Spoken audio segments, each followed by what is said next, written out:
qui a sauvé notamment le Sahel dans les années 70 avec les sécheresses multiples. Voilà. C'est les organisations paysannes, les communautés qui ont cru à ça, qui ont porté. Permis de nous doter de tous les outils juridiques et de gouvernance qui nous permettent de siéger de façon normale dans le concert des grandes institutions au niveau mondial. Et cela se tient à un moment où cette organisation a beaucoup d'ambition pour jouer son rôle de porter la voix. Il n'y aura plus d'élevage ici, il n'y aura plus d'agriculture, mais ça continue jusqu'à actuellement. Parce que malheureusement, nous sommes victimes d'énormément de tard. Nous sommes victimes des changements climatiques, nous n'avons pas accès au crédit, les marchés ne répondent pas, les coûts des intrants flambent, et donc les marchés ne sont pas organisés. Mais c'est là, je pense que nous pouvons relever tous ces défis si nous sommes suffisamment visionnaires. Monsieur le Président l'a rappelé, le Sénégal est le pays de la teranga. Mais quand je vois la chaleur dans la salle, quand je vois la représentativité de tout le continent, nous disons un grand merci à Pafo. Monsieur le Président, vous représentez la voix de 650 millions de petits producteurs sur un total qui ne dépasse pas 1,5 milliard d'habitants en Afrique.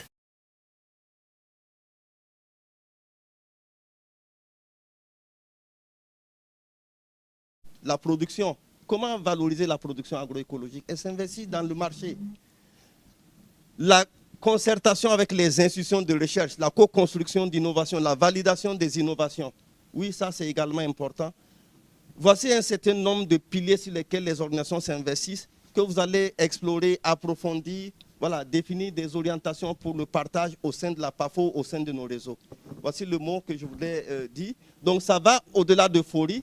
C'est un partage, c'est un panel pour partager aussi tout ce que vous faites au sein de vos réseaux par rapport à l'agroécologie. Mais je pense que, si tu permets, je vais passer la parole quand même au président de la Pafo, qui pourra bien largement comprendre. Bon, est-ce que j'ai pu ajouter quelque chose en dehors de dire bonjour à tous ceux qui sont là présents dans la salle pour discuter de cette session de gestion des connaissances qui est animée par Katia. Je ne peux pas dire partenaire, mais non, elle fait partie de la famille, quoi. Katia, c'est un membre de notre famille, du mouvement paysan. On est ensemble dans la confiance. Et je pense qu'il y aura de très bonnes discussions, surtout sur cette thématique quand même de l'agroécologie, qui, de mon point de vue, est la thématique la plus porteuse de ce moment. Pour la simple raison que le monde se questionne. Tout le monde est unanime aujourd'hui que le climat change, les environnements se dégradent. Et la seule alternative qui reste à l'humanité est de restaurer, c'est d'essayer de réparer le peu qui nous reste en termes de, disons, d'environnement, de climat et tout ce qu'on a. Et donc, c'est un travail collégial qui est colossal et qui dépasse les capacités de chaque groupe. Et même les gouvernements sont désemparés. On fait de façon maladroite quelques actions par-ci, par-là, des fonds, climat, tout ce qu'on connaît. Mais tout le monde sait que c'est dans les territoires que la réponse doit se trouver. C'est au niveau le plus localisé possible que nous allons gagner cette guerre ou nous allons la perdre. Et donc, pour moi, c'est tous ces questionnements que nous essayons d'aborder. Qu'est-ce que nous sommes en train de faire aujourd'hui en tant que paysans, exploitants agricoles, dans nos communautés, dans nos territoires, au niveau régional, qu'est-ce que nous construisons pour arriver dans le niveau national, le dialogue politique, qu'est-ce que nous construisons pour arriver même dans des niveaux supérieurs et essayer de nouer un dialogue et montrer surtout notre contribution en tant que paysans et paysans sur ces questions de changement climatique et de restauration. Parce qu'aujourd'hui, les choses, nous n'avons pas la capacité, mais c'est notre contribution à la séquestration du carbone qui est la vérité. Toute séquestration du carbone, aujourd'hui, qui s'est fait, la plus grande partie, c'est dans l'agriculture paysanne. Parce qu'elle n'est pas destructrice, elle n'a pas de système, des pratiques qui contribuent à la libération des gaz à effet de serre. Donc, c'est ça qui est peut-être la voie du futur, bien sûr, avec les innovations. Il ne faut pas minimiser la question des innovations. C'est pourquoi l'agriculture n'est pas l'autarcie, ce n'est pas s'enfermer, mais c'est s'ouvrir sur les connaissances qui viennent, bien sûr, de nous-mêmes en tant que paysans, mais qui viennent aussi des institutions de recherche qui peuvent aider dans ce combat, à condition qu'ils comprennent la dynamique. Donc, en tout cas, moi, je suis très heureux de cette session. Je sais qu'on fait déjà beaucoup de choses et qu'on continuera dans le futur à faire beaucoup de choses. Merci, et merci à Katia pour animer la session. Thank you for this great contextualization of the theme, and this shows that FORI is just a program, and the dynamics and actions, they exist long before, they'll continue, and FORI program is just a small aspect that tries to support these efforts. And for the ones who don't maybe know the program, it consists of 17 action research projects that are really working on this local level that President was emphasizing. And the idea there is that it's farmer organization and farmer-led research, so that means that it's been farmer organizations who've invited the research partners to support them.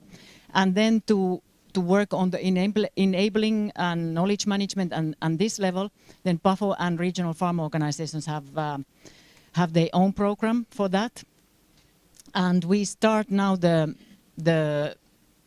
presentations by a presentation of one of the thematics that Pafo chose as they focus areas, and that's seed systems. And together with Pafo, Agricord has organized webinar series discussing this topic, and Shadrach will share some highlights from that work. And then we move on to the presentation of the agroecological strategy presented by Mr. John.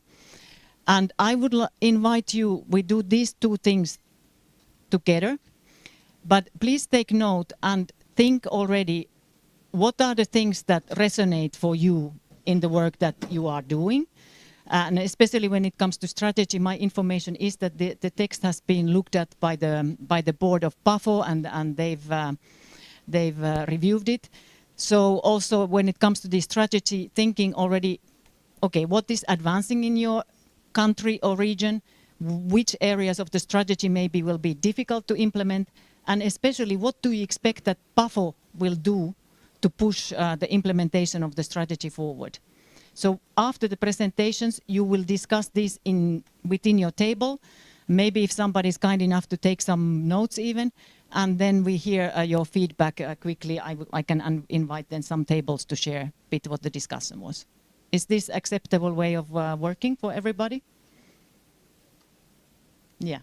Okay, so I'll invite Shadrach to start with the seeds.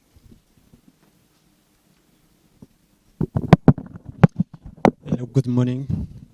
I'm Shadrach Seneza. I work for Pafo, and I'm the coordinator of the FORI project at Pafo level. So we have been partnering with Agroecologie in different activities, especially on this FORI. But in this last year, 2024, December 2024, we decided to start a series of webinars.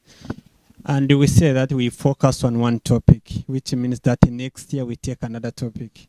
So the thematic of from 2024 December up to now was seed, but farmers manage seed system. In total, we have organized 4 sessions or 4 webinars talking about seed. Next. Yeah, the first webinar was about enhancing seed system through farmers organization. And the second was sustainable and profitable seed system by farmers organization. The third one was integrating farmers managed seed system into seed policy framework in Africa, progress and future paths. And the last one, which was in this last October or November, we discussed on driving inclusive and resilient seed system in Africa through research and innovation. So why did we choose this seed? We found out that it is difficult for farmers to access seeds. because there is conventional agriculture and the GMOs, but also there is I may call it a loss in farmers managed seed system.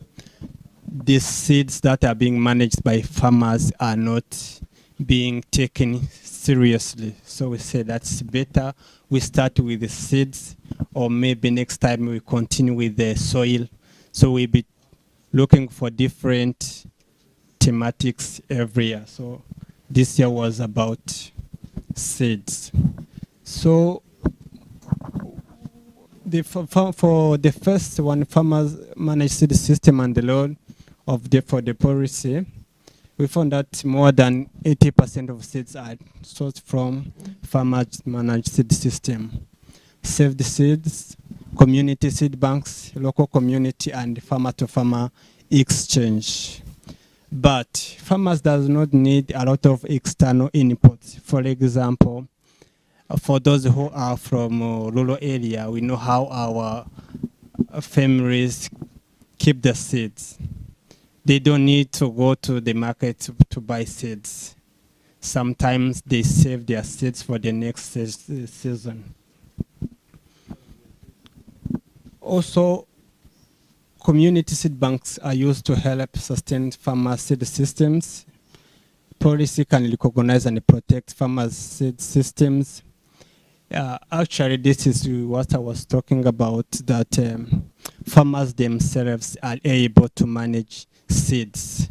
They are able to keep their own seeds. They don't need to go to the market to buy seeds. They can produce seeds. I remember for our second webinar, we had someone from Rwanda.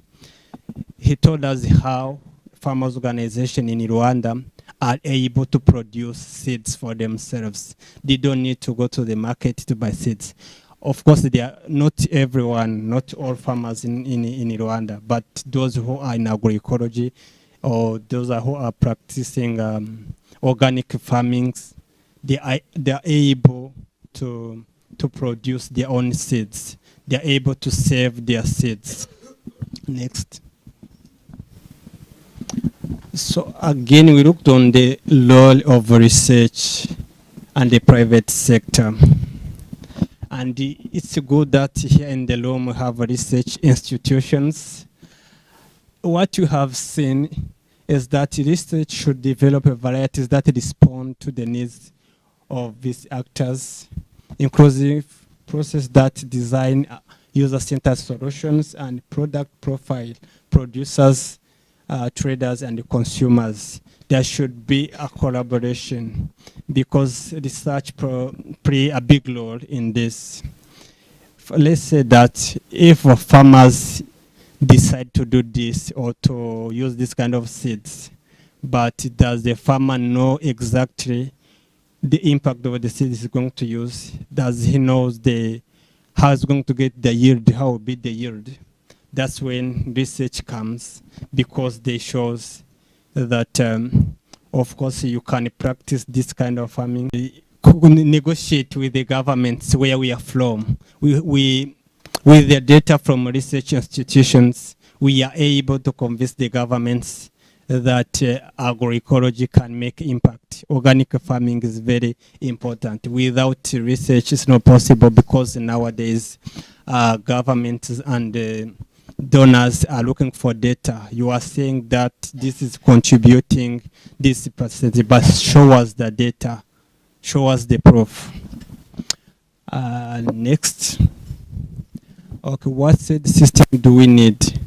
Of course, there is a policy side, there's a private sector, producers, processors, traders, consumers, and researchers.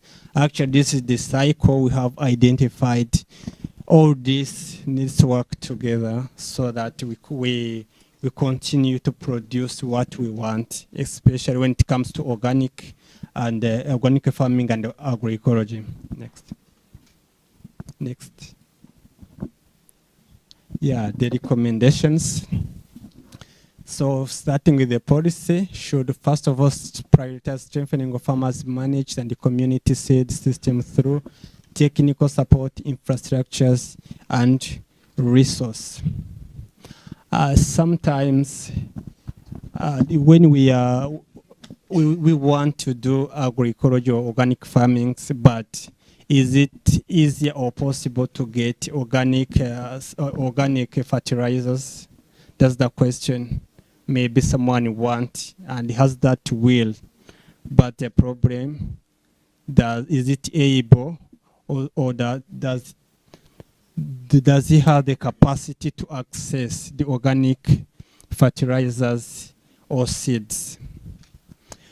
Also, there should be a promotion of synergies between formal and informal seed system, and then create incentive for the development of local seed companies.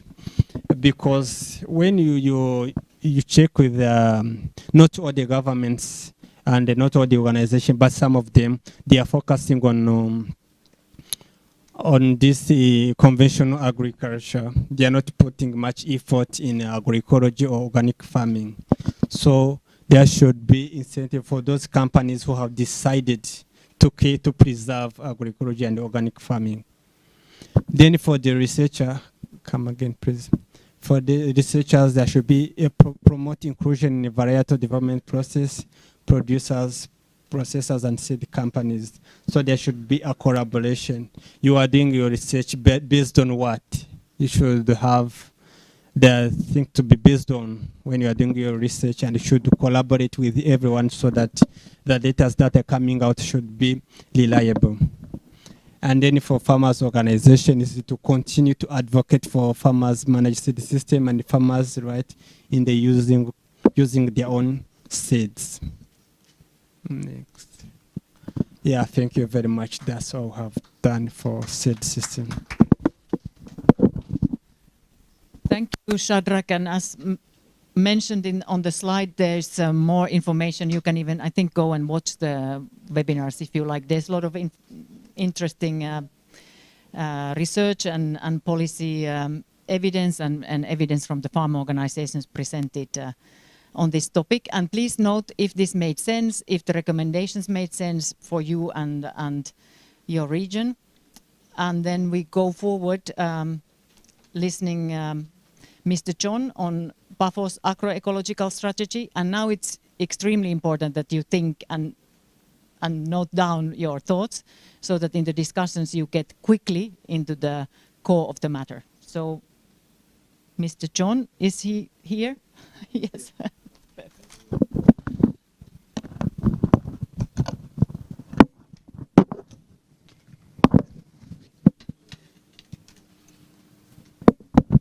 Good morning. Bonjour. Good morning. Fantastic. Now I can see we are together. Before we set up, I want to give a small story about advocacy. A story of my neighbor in the village. I come from Kenya, central Kenya, of my neighbor who has 3 wives. 3 wives. So there has been no fight whatsoever because of the arrangement that they have had. The first wife has to approve for any subsequent wife.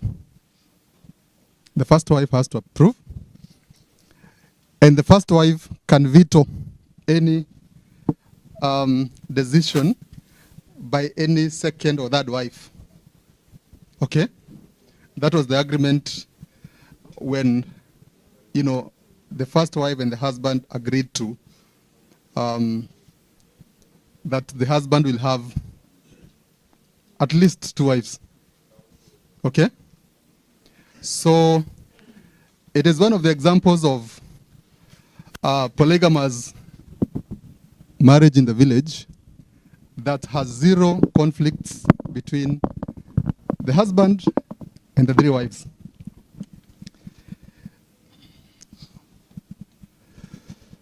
So we'll come back to that. Maybe if you are a man interested in how to manage your polygamous marriage, you can consult me on that.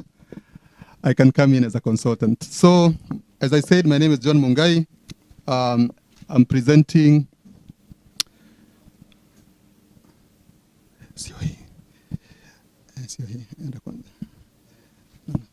so I'll start with who we are as a company. We are a consultancy firm based in Kenya, and we focus on supporting our clients, Mozambique and South Africa. Currently, we have projects across 4 countries: in Zambia, Kenya, Ghana, and Rwanda. So, in terms of our values or what we believe in excellence, in partnership, integrity, and working together for better. And the diagram to your right gives you why you should consider partnering with us. I'll share these once we are done. And what do we offer as solutions? We help you in design, we help you deliver, we support you in accessing capacity, technical support, data insights, and also in measuring what you have done. And that is exactly what you have been doing with most of the farmers' organizations.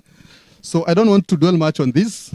We work mostly on the SDGs areas, government entities, we work with public entities, we work with farmers' organizations.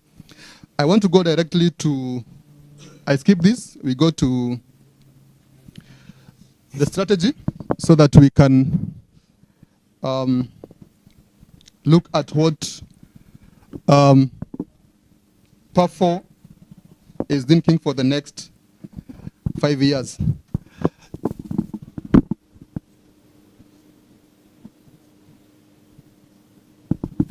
Yes, going back to the story of my village neighbor and the 3 wives.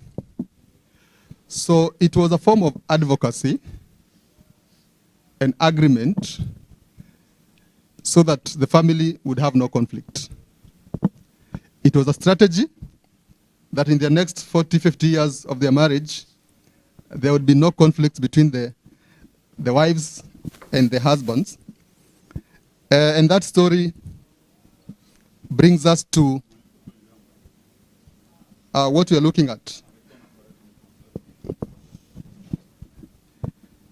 From Pafo perspective, from agroecology perspective, then how do we plan to do our things and achieve success? This isn't pay. No.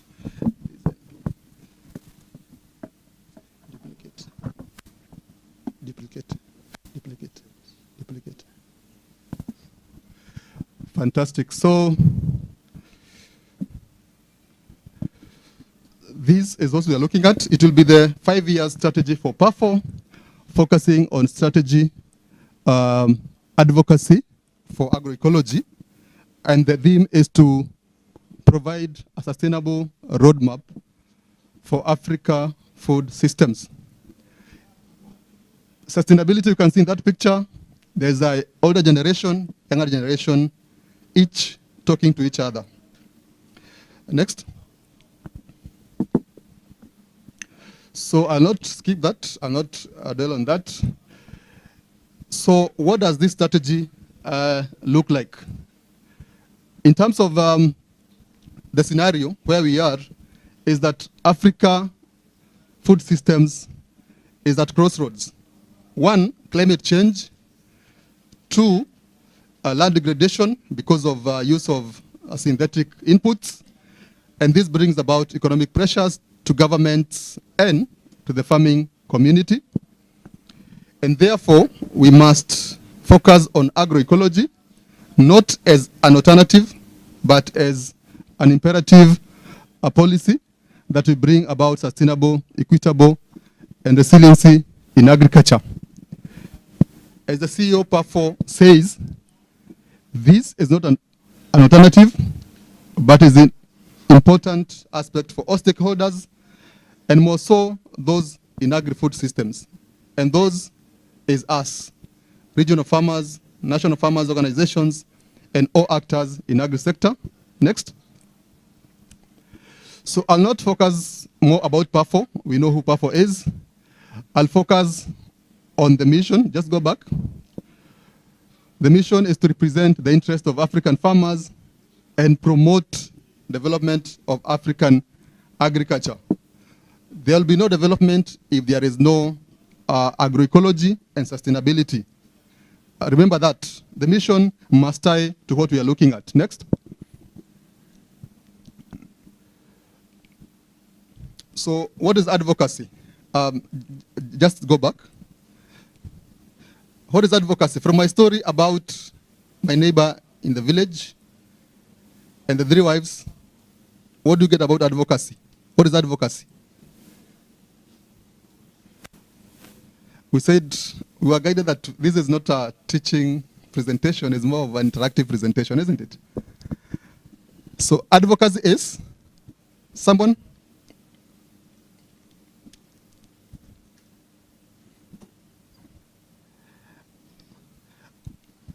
Yes, yes.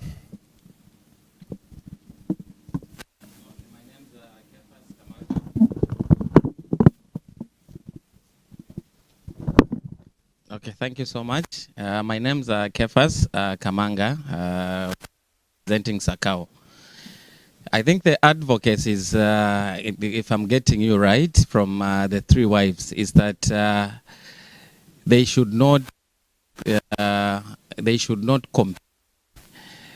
They should not be a fight between the 3 wives, but they need to align themselves so that they're able to move side that they don't fight.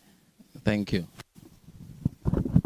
Very correct. Advocacy involves achieving what you want to achieve by collaborating with others. Yeah? You achieve what you want to achieve by making others speak for you. You are the husband. The first wife speaks for you, or in favor of you. He argues for your cause, or she argues for your cause. The second wife comes in, then she's the one speaking for you and supports and defends you. But at the same time, the first wife, is decision maker on what happens next. So that is the scenario of advocacy, having others speak for you. Agroecology, of course, we know about it. It is application of ecological sciences and traditional farming to make sure that they work hand in hand with nature to build sustainability in our agri-ecosystems. It integrates traditional knowledge, integrates all aspects of farming. It ensures that farmers are in control. That is the first wife being in charge of who comes next. Also, it proposes shift from industrial agriculture to more regenerative agriculture that promotes sustainability in agri-food systems. So why did Pafo want to have a strategy? 5 main issues. 1, we know the importance of agriculture in African economies, the GDP contribution between 30 and 50, and the employment of Africans in the agri-food systems. Number 2, the issue of climate change, which impacts food security, consecutively impacts our livelihoods. The other thing is the market failures, the increasing use of synthetic inputs, which are expensive. Most important is that in Africa, we have pockets of advocacy. Someone is doing it in Kenya, another one in Zambia, another in Northern Africa. So we need consolidation and one voice that will speak for advocacy in Africa. But most importantly is contributing to the mission of Pafo, which includes influencing laws, policies, and programs in Africa to make sure that farming is becoming a business in Africa and benefits all. So this strategy, therefore, will be the guide for Pafo to undertake all those things, ensure coherence, ensure single voice, and so on and so forth. How we did it? On Of course, we started with discussion with Pafo, understanding why agroecology from their perspective, looking at their documents, including the FORI and other projects that they are doing. Next, we mapped the stakeholders, engaged with them. I remember part of you here, we engaged Sakao. I remember we engaged Umnagri, Agra, IAF. We engaged with ROPA and PROPAC. So after that, the essence was to get the feeling of you as regional farmers organization, then what does that mean for you? Of course, there are others, international and regional and national organizations. From there, we did a literature review to understand what are the policies, who are the actors, what are the gaps, and what do we need to address. Understanding that, we prepared the first draft, presented to Pafo Secretariat, gotten inputs, refined the document, and this is what we are presenting. So, what did we find out in the situational analysis? What is the situation on the ground? One, there is expanding space for agroecology in Africa. From the 2018 FAO Agroecology Symposia, the agroecology is picking up. Many actors are coming in, focusing on agroecology and building the agroecology space.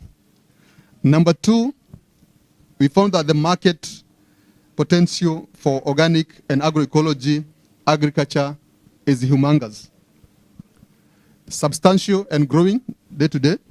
For example, the organic market globally in 2023 was worth or estimated to be worth 135 USD billions. And by 2028, in 3 years, it will be worth 200 billion. It is therefore an opportunity for us to exploit and support our farmers get market. I remember yesterday during the youth forum, there was the question, if it is not profitable, then who will do it? It therefore means agroecology is profitable and there is market.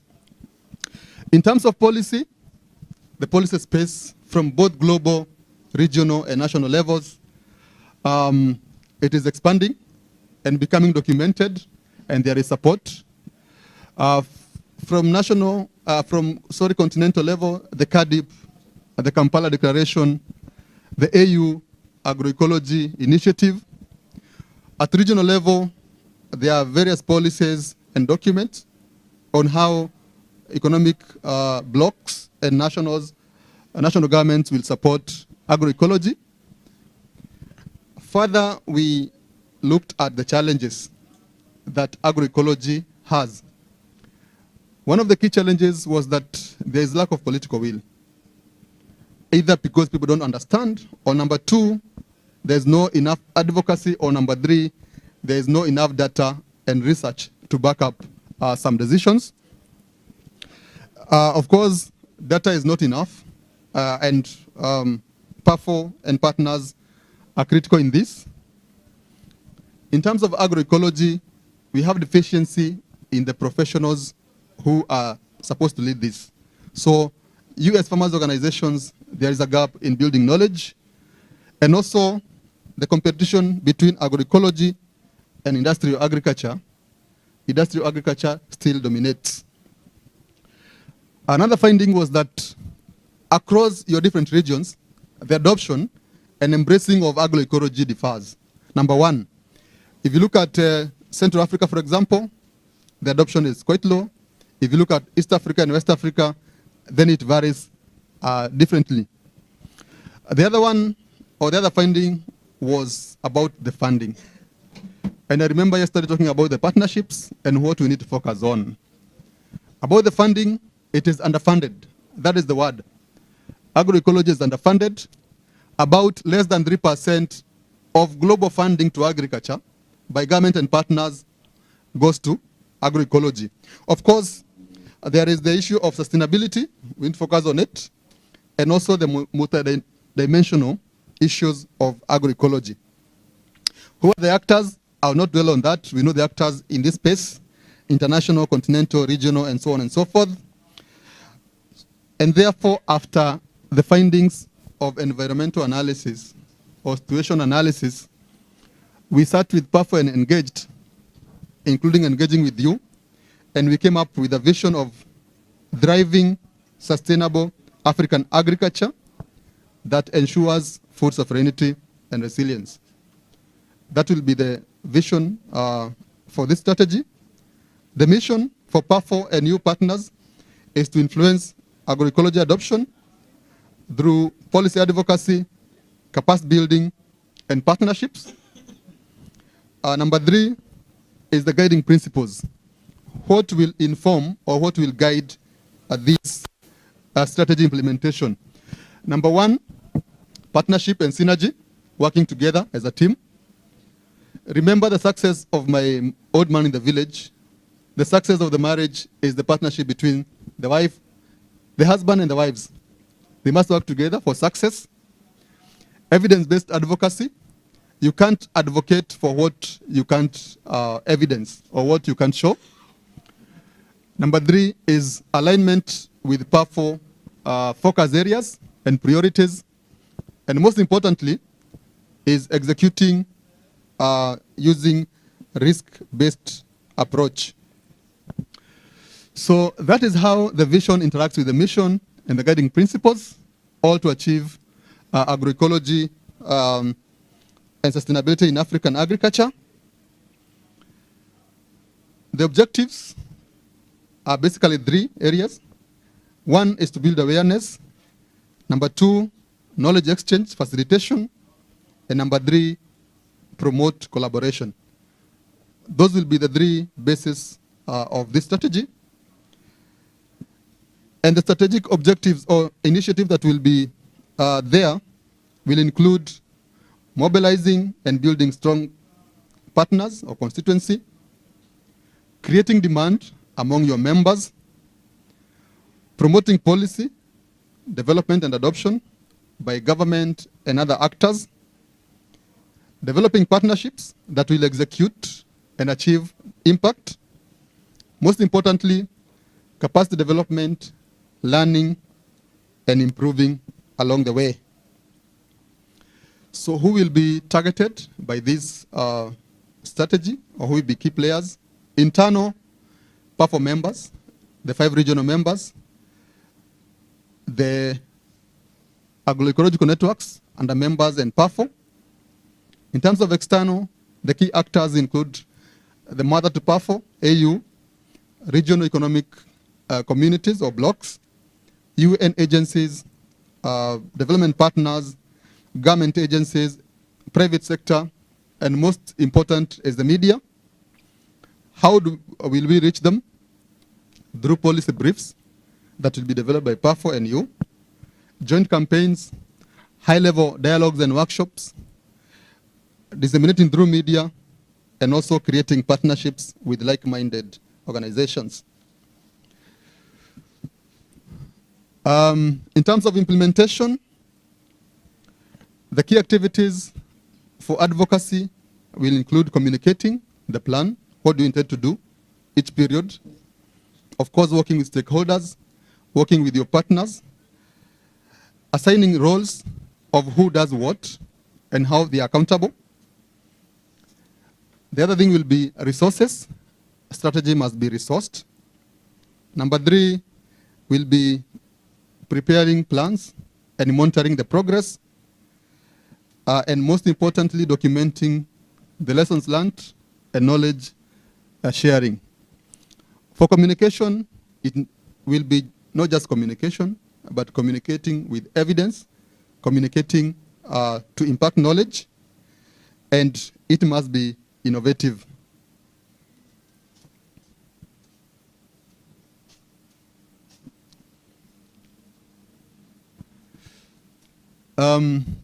I will just pause there and ask a question.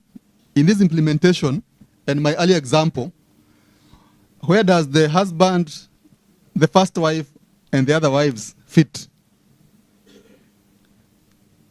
In my previous example, I said we have the husband, the first wife, and the other two wives.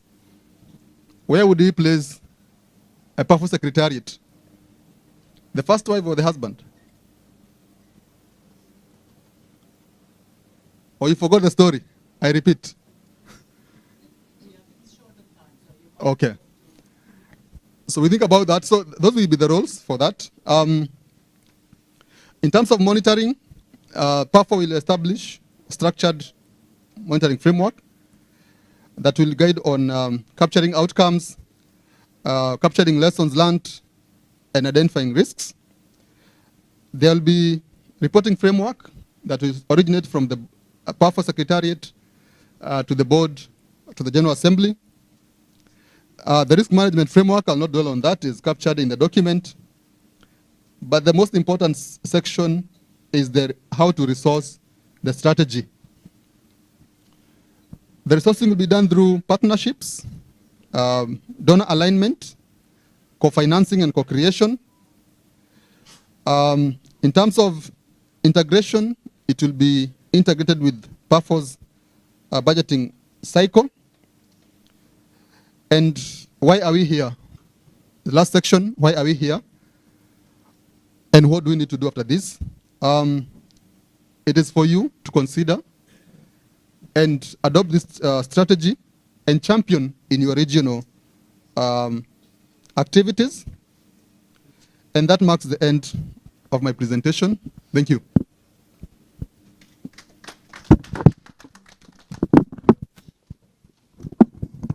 Thank you, John.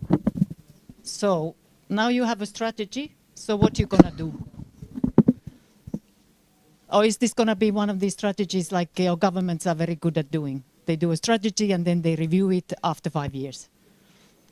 So please discuss in your tables how this resonates, what you're gonna do yourself, and what do you expect from Pafo especially?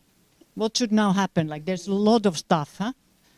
So it's very ambitious strategy and so on, but what is the most urgent thing for you that needs to happen? Because otherwise, frankly speaking, it's useless to have a strategy. So you have 10 minutes.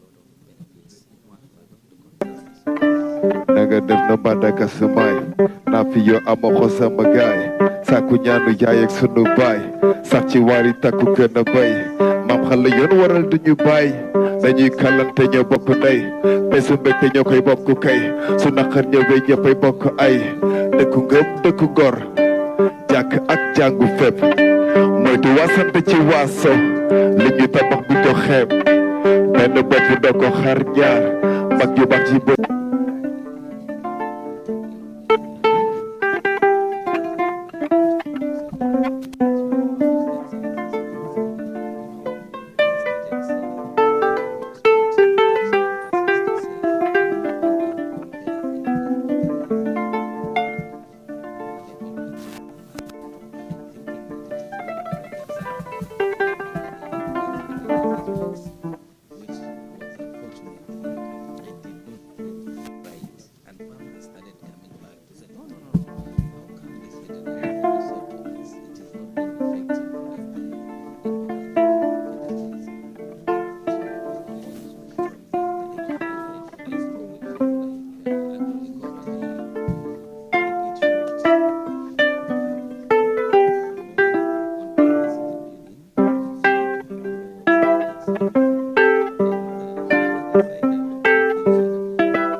naga def na badaka samay naa fi yoo ama ko sama gaay sàkku ñaanu yaay ak sunu baay sax ci waari takku gën a bay maam xale yoon waral duñu baay dañuy kàllante ñoo bokk ndey bésu mbégte ñoo koy bokk kay su naqar ñëwee ñëppay bokk ay dëkku ngëm dëkku ngor jàkk ak jàngu fépp moytu wasante ci waaso li ñu tabax bu ko xeeb benn bopp doo ko xar ñaar mag yu baax yi bopp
naga def na badaka samay naa fi yoo ama ko sama gaay sàkku ñaanu yaay ak sunu baay sax ci waari takku gën a bay maam xale yoon waral duñu baay dañuy kàllante ñoo bokk ndey bésu mbégte ñoo koy bokk kay su naqar ñëwee ñëppay bokk ay dëkku ngëm dëkku ngor jàkk ak jàngu fépp moytu wasante ci waaso li ñu tabax bu ko xeeb benn bopp doo ko xar ñaar mag yu baax yi bopp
naga def na badaka samay naa fi yoo ama ko sama gaay sàkku ñaanu yaay ak sunu baay sax ci waari takku gën a bay maam xale yoon waral duñu baay dañuy kàllante ñoo bokk ndey bésu mbégte ñoo koy bokk kay su naqar ñëwee ñëppay bokk ay dëkku ngëm dëkku ngor jàkk ak jàngu fépp moytu wasante ci waaso li ñu tabax bu ko xeeb benn bopp doo ko xar ñaar mag yu baax yi bopp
naga def na badaka samay naa fi yoo ama ko sama gaay sàkku ñaanu yaay ak sunu baay sax ci waari takku gën a bay maam xale yoon waral duñu baay dañuy kàllante ñoo bokk ndey bésu mbégte ñoo koy bokk kay su naqar ñëwee ñëppay bokk ay dëkku ngëm dëkku gor jàkk ak jàngu fépp moytu wasante ci waaso li ñu tabax bu ko xeeb benn bopp doo ko xar ñaar mag yu baax ci bët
naga def na mbadaka samay naa fi yoo amoxo sama gaay sàkku ñaanu yaay ak sunu baay sax ci wari takku gën a bay maam xale yoon waral duñu baay dañuy kàllante ñoo bokk ndey bésu mbégte ñoo koy bokk kay su naqar ñëwee ñëppay bokk ay dëkku ngëm dëkku gor jàkk ak jàngu fépp moytu wasante ci waaso li ñu tabax bu ko xeeb benn bopp doo ko xar ñaar mag yu baax ci bët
naga def na mbadaka samay naa fi yoo amoxo sama gaay sàkku ñaanu yaay ak sunu baay sax ci wari takku gën a bay maam xale yoon waral duñu baay dañuy kàllante ñoo bokk ndey bésu mbégte ñoo koy bokk kay su naqar ñëwee ñëppay bokk ay dëkku ngëm dëkku gor jàkk ak jàngu fépp moytu wasante ci waaso li ñu tabax bu ko xeeb benn bopp doo ko xar ñaar mag yu baax ci bët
naga def na mbadaka samay naa fi yoo amoxo sama gaay sàkku ñaanu yaay ak sunu baay sax ci wari takku gën a bay maam xale yoon waral duñu baay dañuy kàllante ñoo bokk ndey bésu mbégte ñoo koy bokk kay su naqar ñëwee ñëppay bokk ay dëkku ngëm dëkku gor jàkk ak jàngu fépp moytu wasante ci waaso li ñu tabax bu ko xeeb benn bopp doo ko xar ñaar mag yu baax ci bët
naga def na mbadaka samay naa fi yoo amoxo sama gaay sàkku ñaanu yaay ak sunu baay sax ci wari takku gën a bay maam xale yoon waral duñu baay dañuy kàllante ñoo bokk ndey bésu mbégte ñoo koy bokk kay su naqar ñëwee ñëppay bokk ay dëkku ngëm dëkku gor jàkk ak jàngu fépp moytu wasante ci waaso li ñu tabax bu ko xeeb benn bopp doo ko xar ñaar mag yu baax ci bopp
naga def na mbadaka samay naa fi yoo amoxo sama gaay sàkku ñaanu yaay ak sunu baay sax ci wari takku gën a bay maam xale yoon waral duñu baay dañuy kàllante ñoo bokk ndey bésu mbégte ñoo koy bokk kay su naqar ñëwee ñëppay bokk ay dëkku ngëm dëkku gor jàkk ak jàngu fépp moytu wasante ci waaso li ñu tabax bu ko xeeb benn bopp doo ko xar ñaar mag yu baax ci bopp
naga def na mbadaka samay naa fi yoo amoxo sama gaay sàkku ñaanu yaay ak sunu baay sax ci wari takku gën a bay maam xale yoon waral duñu baay dañuy kàllante ñoo bokk ndey bésu mbégte ñoo koy bokk kay su naqar ñëwee ñëppay bokk ay dëkku ngëm dëkku gor jàkk ak jàngu fépp moytu wasante ci waaso li ñu tabax bu ko xeeb benn bopp doo ko xar ñaar mag yu baax ci bopp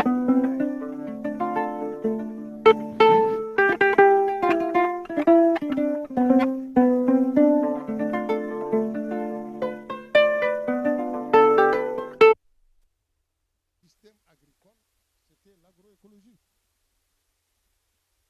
Et donc, nous savons ce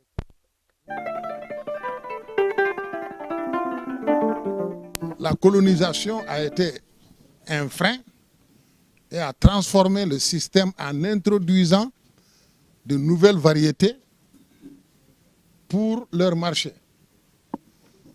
Et évidemment, l'introduction de la monnaie après, parce que nous, notre agroécologie, c'était sur le troc. On échangeait nos produits entre nous.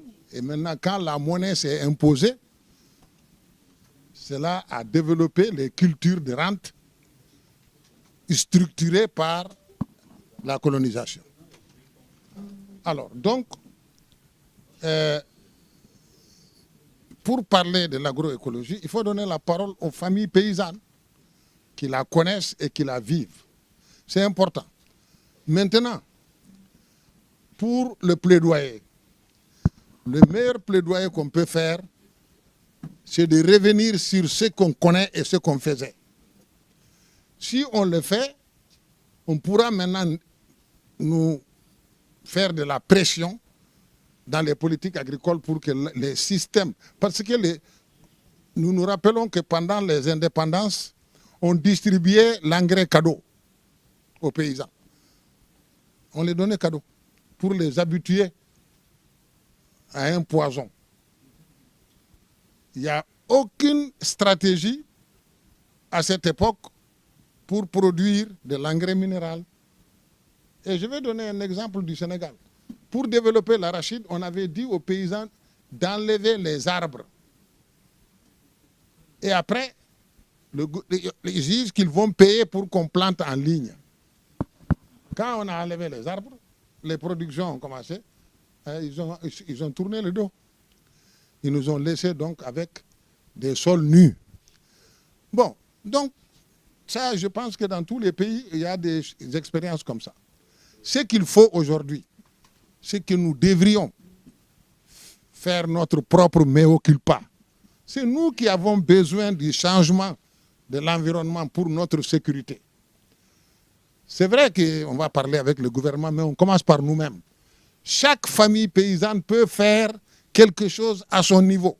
Commençons par ça. On n'a pas besoin de gouvernement qui vient pour dire plante un arbre chez toi ou bien... Bon, donc je pense que Pafo et ses membres doivent prendre conscience de nos responsabilités pour le changement de paradigme. Et c'est cela qui va nous donner la force de pouvoir amener le gouvernement là-dedans. Alors, pour l'expérience de Fori, le partenariat que nous avons avec les membres de Agroecologie sur beaucoup de thèmes nous aide à avancer. Donc nous devrions, avec Agroecologie, continuer de faire le plaidoyer pour que on s'occupe. On ne peut pas avoir 20 programmes importants. Nous devons pouvoir définir les fondamentaux. Hier, le ministre a déjà touché le sol, parce que c'est lui qui porte tout, les semences, l'eau, et après maintenant le marché, les territoires. Donc il faut qu'on s'accorde sur ça et pouvoir négocier avec Agroecologie pour qu'on avance. Fori a été un bon projet parce qu'on ne nous a pas amené. C'est nous qui avons tout négocié. Partout où on le fait, ce sont les organisations qui le portent. Donc moi, je voudrais qu'on sache que le meilleur plaidoyer, c'est l'exemple, c'est la solidarité, la mutualisation. Et je pense que si on fait ça, on peut s'en sortir. Alors le groupe ici, ce qu'il a dit, c'est ça. Ils ont dit, nous devrions nous-mêmes porter le travail. Et surtout les alliances aussi avec le système du secteur privé, parce qu'ils ont du pouvoir, ils cultivent aussi, ils font la pêche, ils font tout. Donc nous devons, Pafo et ses membres doivent faire des alliances avec la recherche, avec les institutions, toutes les institutions. Mais nous sommes les premiers bénéficiaires. Si ça marche, c'est pour nous d'abord. Si ça ne marche pas, c'est nous. Merci. Thank you for this. What about in this table? What are the ideas how to start doing something concrete to move forward with the strategy? Is it relevant for you, and what Pafo level can do, what you can do? Alors, merci beaucoup. Je m'appelle Mohamed Sek. On a eu des discussions très intéressantes dans notre groupe. Alors, la première chose, c'est de contextualiser cette stratégie en fonction des réalités nationales. Par exemple, au Sénégal, il y a actuellement, on est en train de mettre en place une stratégie nationale pour l'agroécologie. Et dans d'autres pays, donc il y a cette stratégie, des stratégies nationales concernant l'agroécologie. Comment maintenant adapter et trouver les liens entre cette stratégie développée par Pafo et les stratégies nationales, et aider également les pays qui n'ont pas de stratégie nationale à en avoir. Donc ça, c'est la première des choses. Donc l'autre élément que nous pouvons faire dans nos pays, c'est d'assurer une mise en œuvre effective donc, de cette stratégie venant de Pafo au niveau au niveau national, tout en tenant compte des réalités contextuelles. Alors, il est important également de collaborer et de linker cette stratégie avec une initiative venant d'un projet KCEWA, Knowledge Center for Organic Agriculture in Africa, qui a développé une plateforme de connaissances.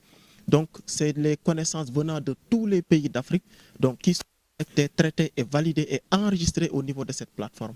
L'accès est gratuit et tous les acteurs de l'agroécologie peuvent avoir accès à cette plateforme de connaissances. Donc, il serait intéressant de voir comment développer des pistes de collaboration entre Pafo et cette plateforme, donc KCEWA et les autres plateformes existantes qui promeuvent les connaissances.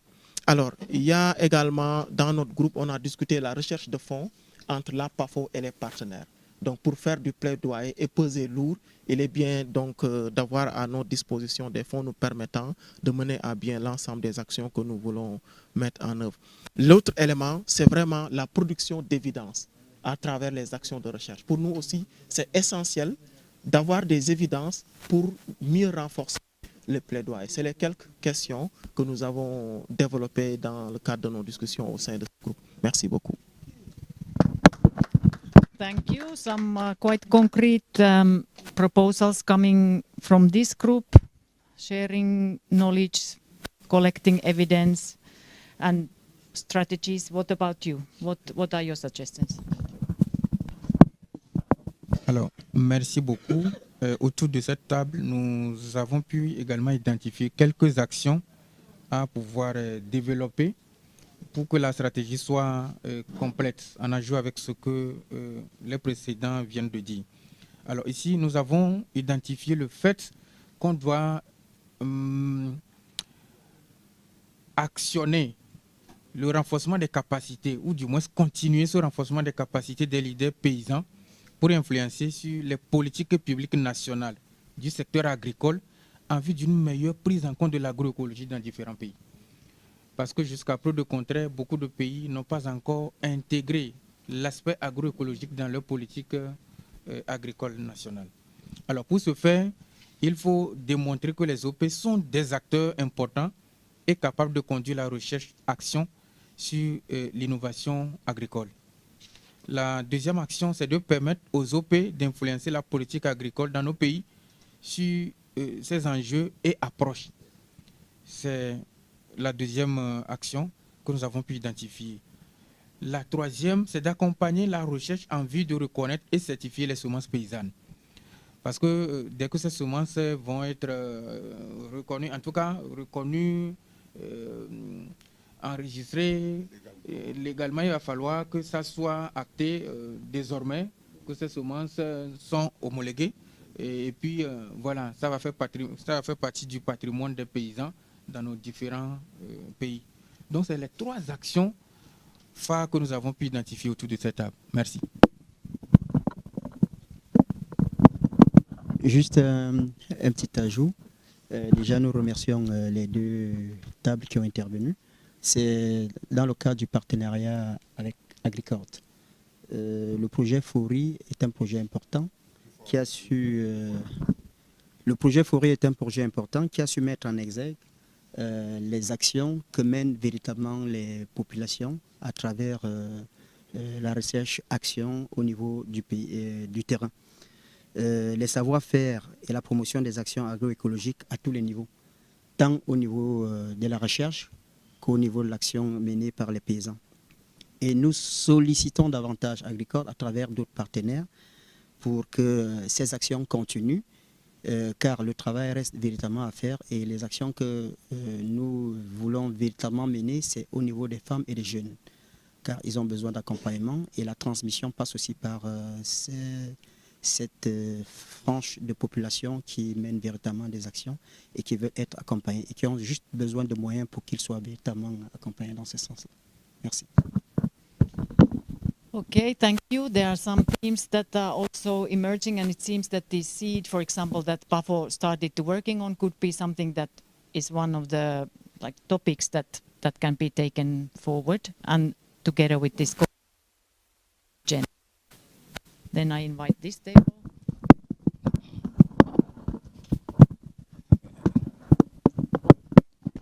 Ok, Okay, thank you so much for this opportunity to present about what we've discussed on our table. My full names, again, I'm Kefas Kamanga, representing Sakau, coming from Zambia. Apologies that I came late because the flight was full when I was supposed to be here. I'm also the president for youths under Sakau, where I'm coming from. So diving into the discussion about agroecology, understanding that agroecology, in simplicity, it is farming with nature. So there are a lot of advantages of agroecology. So the question should be, is it a fight between conventional farming and agroecology? So what we have discussed with the gurus on this table was, or is, agroecology. It is very good, very healthy, but the question is that the yields are very low. The profits are very low. The yields, by using compost, it can be compared to using inorganic fertilizers. So now, what we discussed, what strategies are best to ensure to say that we promote agroecology? One, we need more of advocacy. We need to still go back and try to make farmers to understand what is all about agroecology. Secondly, capacity building programs. Those are needed. We need to call upon a lot of youths to come on board, a lot of farmers in deep rural areas to understand why is it that we are promoting ecology. Aside from that, according to the experience which I have, I'm an agripreneur. I deal into agro-input supply. I sell all type of seeds, all type of fertilizers. So there was a time I was once engaged by a certain company which came on board to say that, Kefas, we want to work with you by selling organic fertilizer, which I accepted to say, okay, we are able to work. And also, the time we started selling that fertilizer, when farmers started coming to buy, we did not emphasize much on it to say this is organic fertilizer. We just started selling, and farmers hoping to say it is going to give us the same results with the inorganic fertilizers, which they started, returning back the fertilizers to say, no, these fertilizers you sold to us, it is not working. And for that matter, they were putting it in heavy feeder crop, which is maize. Okay, so they applied they started coming back, no, this is not what we requested for. It is not performing as the usual fertilizer we always buy. And this is why we are saying that we need still to embark on advocacy. We need still to have more programs to do with capacity building. Let farmers understand to say there is, between conversion and agroecology, it should be supporting each other. It should be supporting each other. And then the other thing, which personally I feel like, I think the best way we are going to achieve this, it is also by doing what we call market structure. We need to have markets specifically dealing in agroecology products. That is the only way we can get attention. Structured markets. We need to have specifically markets trading in agroecology products, so that even when the pricing it is different, if a buyer must know the reason why it is expensive getting agroecology product compared to the conventional product. So I think that is going to be the last thing I'm going to say. It is market structure. Let us have specific markets known for agroecology. Even when we multiply the price of the vegetable, it is going to be understood to say that it is coming from agroecology and it is very healthy. Thank you. Thank you so much. So there's concrete topics and ideas emerging. So that's good that the strategy is filling up. But maybe we can finish by giving some advice to Shadrach, who is in Pafo team and who is then supposed to do something with all this. So maybe, I don't know, maybe some experienced colleagues from RFOs, for example, could, what should he now concretely then do to make something out of this? To make it a living document, to make a process out of it. I see Benito is looking very clever. Maybe afterwards, maybe Steve is also looking eager to give some advice for a younger colleague. Yeah, no, I think our young colleague, this is a step, and as you know that Pafo has this diversity in terms of its membership and in terms of ideologies, and also in terms of the understanding of the agroecology. So the first thing after this process, I think, is for all of us now to see this is what we have. Then we need to have harmonized understanding in terms of where to go. Because in other regions, as the young man that have just said, we had a discussion on this, and the emphasis was that for agroecology, as we want it to be, to thrive, we need not to focus on primary producers only, but we need to look at the whole value chain in terms of those that are supplying various inputs, and inputs here, it also include the skills that are required for a prosperous agroecology, the equipment that is required for a prosperous agroecology, the type of seed that is required. We need to consider them. And then we come to the primary producers. And those that are pulling, the pulling effect is the market. Is the market ready to understand and to make these produce or products that are produced with agroecology attractable and have that same price? So that requires a lot of work. And also, in addition to that, the policy that we have, because I was also discussing with him, he has not talked since he came, but he's a pure farmer. He practices farming. So he said, farmers need to make money out of the food they produce. The final aim of a farmer is not just to produce food, but he wants to produce food and make money and have income security. That's the word that he used. So we need to also consider that, to say, through agroecology, can farmers make that money? And lastly, my brother Shadrach,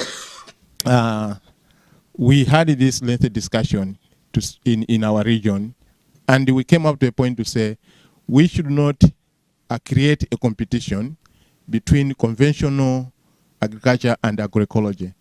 They can all go hand in hand, and at Sakao, I think we have experience in terms of where sometimes differing ideologies can go hand in hand, not necessarily abandoning the other for the other. So I think as Pafo, with this complexity and diversity, we also need to consider that, to say sometimes there are other regions that can go maybe more on agroecology, but others might want to do both. Others might want to do something different. So I think at Pafo level, we need to understand that diversity, and also the strategy should consider that diversity. Maybe I can give him a chance to talk. As a farmer, might be controversial. Because so often we have positioned ourselves as speaking for farmers or in behalf of farmers.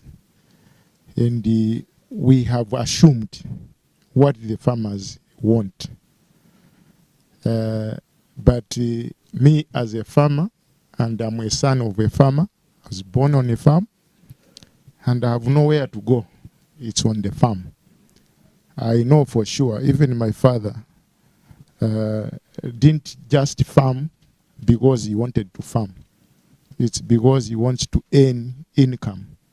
So we have to look at how does farming guarantee income to that farmer. And if we are to speak on the interest of the farmer, we have to look at how do we speak on issues that guarantee income to the farmer. So all other engagements that we would have is to look at how safe is the farm to have adequate income. Because in Africa, we have a difference with the Europe continent.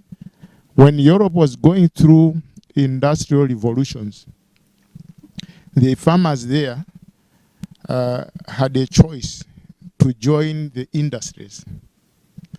Here in Africa, the industrial revolution, the industries have already occupied the space where an African farmer, if he leaves farming and go into the industry, you find that we are producing products that are already having, they are already in the space. So we have to restrict ourselves on the farm.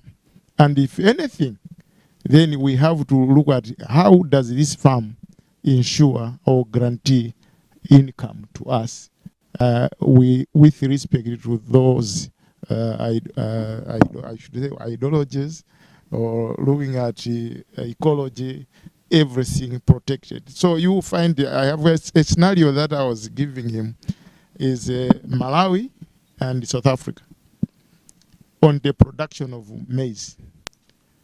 Malawi farms on 1.7 million metric tons, million hectares of maize. And South Africa farms on the same hectarage. But on average, every year, South Africa is producing 15 million metric tons. And on average, Malawi, on the same 1.7 million hectares, is producing 3 million metric tons. This is coming from the peasant farmers that we are talking about, mostly. Population-wise, South Africa is about 50 million people. Malawi has to feed on these 3 million metric tons to 22 million people. So this puts the countries in a dilemma to adopt this production system that is respecting the ecology, but it can only give little, or this conventional agriculture. So those are the questions that we should be having. Thank you for the insights. And then we conclude by listening to Mr. Muchiri from Eastern African region. What should Pafo do? Well, I don't know whether it's what Pafo should do, but I think it's important to recognize that agroecology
how do you actually engage?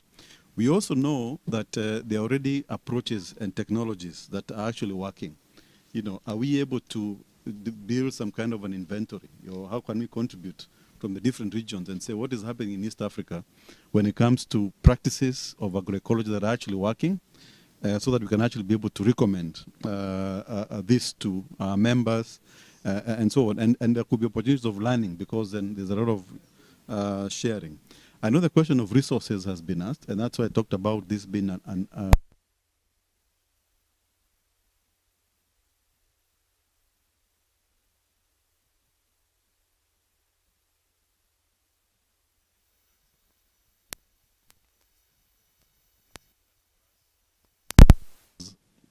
as farm organizations to internalize this conversation, because it's something that is with us. These are practices that we're actually involved in, and I think there are areas where I believe it works. In our region, for example, in Rwanda, where we work in, we know there's a very simple technology that already our members are involved in, producing cassava, and they're already producing so much, in terms of production. They're selling to markets, but we've not really maybe internalized and seen, these practices, how are we able to document that and sell it? In Burundi, we have bananas. Actually, there's something working with Agroecologie on bananas. I was surprised that we could actually be able to suppress nematodes using agroecology. I think it's something that needs to be documented in terms of how it actually works. It will reduce use of pesticides. Again, it's important that we understand it's not a quick process. I know my colleague from Zambia was talking about that. It's not a quick fix.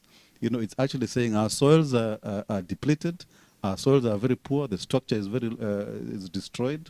We have very low organic carbon in the soils. How do you first ensure that we are bringing all these things to a point where even if you put in organic fertilizer interventions, that you're able to produce the 50 million that our farmer was talking about and not the 3 million? Because I think it's just an issue of one intervention. It's really a combination of how we use all these interventions optimally, and most importantly, that the farmer is able to benefit, is able to optimize in terms of benefits. Thank you. Thank you. That was really excellent conclusion. I think that that shows that the content is there. The content is there, and for advocacy purposes, the biggest challenge is now to get all the working innovations, scale them, and still invest a bit more on the co-research to look at the bottlenecks on the market side, especially. And then this is both advocacy and resource mobilization strategy at one go. Because with this, as you mentioned, you can go for adaptation, but also mitigation financing. Because when you improve soil carbon sequestration, when you plant trees and so on, you also have an argument for mitigation. So I think this is an optimistic way to conclude this session. I was informed that we should maybe break for the coffee now, and then we listen to the next presentation. So please thank with me John for the work done and presentation, and clap for yourself for the good discussions.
Est appelé à devenir 2,5 en 2050.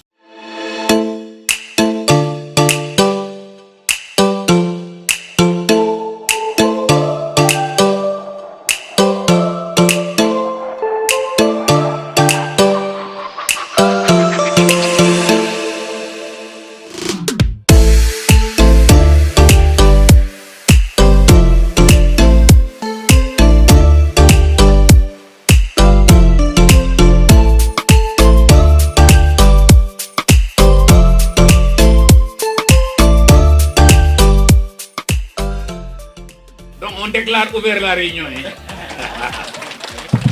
Comme vous le savez toutes et tous, nous venons de boucler le processus, disons, de développement organisationnel de la Pafo. C'est la première du genre qui nous a permis de nous doter de tous les outils juridiques et de gouvernance qui nous permettent de siéger de façon normale dans le concert des grandes institutions au niveau mondial. Et cela se tient à un moment où cette organisation a beaucoup d'ambition pour jouer son rôle de porter la voix des petits producteurs africains qui sont quand même 650 millions sur les 1 milliard de population africaine. Malheureusement, nous sommes victimes d'énormément de tard. Nous sommes victimes des changements climatiques. Nous n'avons pas accès au crédit. Les marchés ne répondent pas. Les coûts des intrants flambent. Et donc, les marchés ne sont pas organisés. Mais c'est là, je pense que nous pouvons relever tous ces défis si nous sommes suffisamment visionnaires. Monsieur le Président l'a rappelé, le Sénégal est le pays de la teranga. Mais quand je vois la chaleur dans la salle, quand je vois la représentativité de tout le continent, nous disons un grand merci à Pafo. Monsieur le Président, vous représentez la voix de 650 millions de petits producteurs, sur un total qui ne dépasse pas 1,5 milliard d'habitants en Afrique. Cette population est appelée à devenir 2,5 milliards en 2050. Cela montre combien Pafo est important. C'est un honneur pour moi de représenter ici Son Excellence le Président. Feeding 650 families, feeding 650 million families out of 1.5 billion people, it's a huge responsibility. And we have to deliver those responsibilities to Africa.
On déclare ouvert la réunion.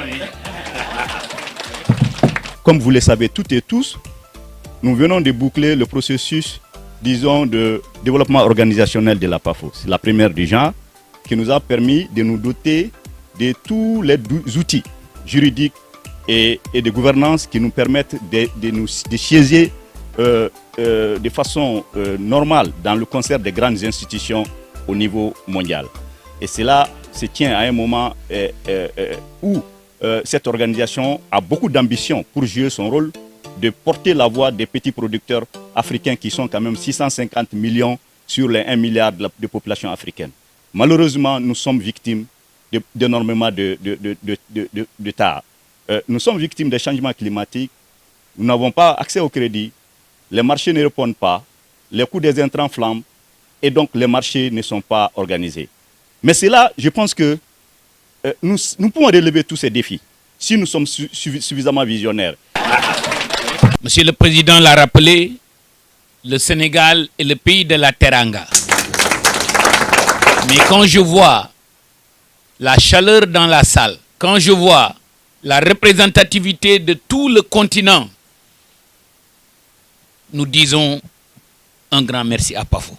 Monsieur le Président, vous représentez la voix de 650 millions de petits producteurs, sur un total qui ne dépasse pas 1,5 milliard d'habitants en Afrique. Cette population est appelée à devenir 2,5 milliards en 2050, cela montre combien Pafo est important.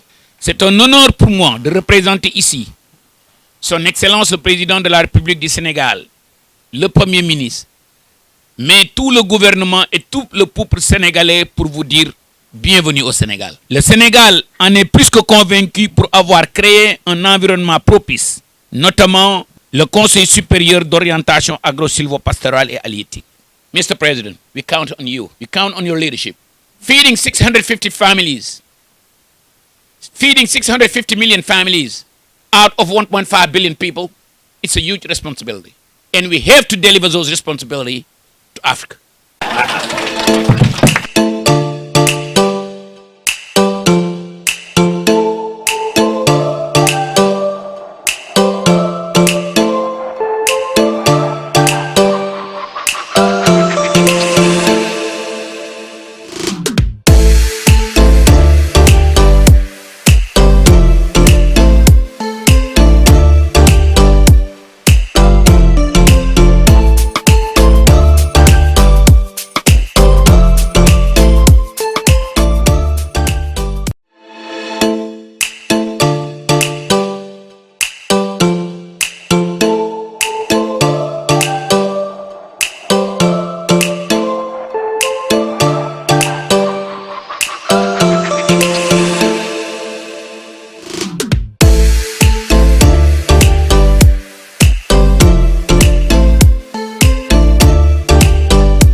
On déclare ouvert la réunion. Comme vous le savez toutes et tous, nous venons de boucler le processus, disons, de développement organisationnel de la Pafo. C'est la première du genre qui nous a permis de nous doter de tous les outils juridiques et de gouvernance qui nous permettent de siéger de façon normale dans le concert des grandes institutions au niveau mondial. Et cela se tient à un moment où cette organisation a beaucoup d'ambition pour jouer son rôle de porter la voix des petits producteurs africains qui sont quand même 650 millions sur les 1 milliard de population.